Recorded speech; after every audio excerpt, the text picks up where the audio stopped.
പാമ്പുകളെല്ലാം തല്ലുകൊല്ല ആരുമില്ല. ഇന്ന് തല്ലിക്കൊള്ളണം. പിന്നെ കൊച്ചുകുട്ടികളൊക്കെ അടിച്ചു കഴിഞ്ഞാൽ നോക്കിക്കൊണ്ടിരിക്കുന്നു.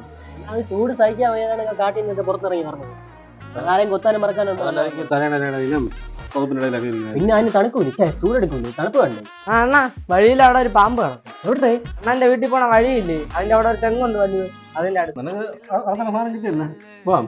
ആ ചെറുക്കൻ വരട്ടെ, അങ്ങോട്ട് പോകാൻ പേടിയായി. ഇതാ നിനക്കറിയില്ല, അവൻ ഇപ്പം പോയി കഴിഞ്ഞ് 3 മണി കഴിഞ്ഞാൽ വരും കളിക്കാൻ പോകുന്നത്. എന്നാ പിന്നെ അമ്മ വീട്ടിൽ ചിക്കൻ വാങ്ങിച്ചെന്നാണ് ഇവിടെ വന്നിട്ട് ഇരിക്കുക.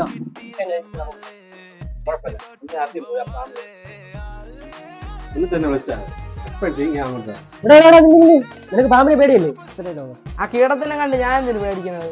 ഏതൊക്കെയാണ് ആ തേങ്ങ വെട്ടാൻ പോണ ചന്ദ്രമാവനെ അങ്ങേരെ കുടിച്ചു കൊടുത്തത് അവിടെ കിടക്കണം. അങ്ങേരെ ഞാൻ എന്തിനു പേടിക്കുന്നത്? നീ അടുത്ത് പോയി പറയല്ലേ പാമ്പ് വേല എന്തിനാ പോണ്? വാട്സപ്പ് ഈശ്വര, പുതിയ ഇരട്ട പേര്.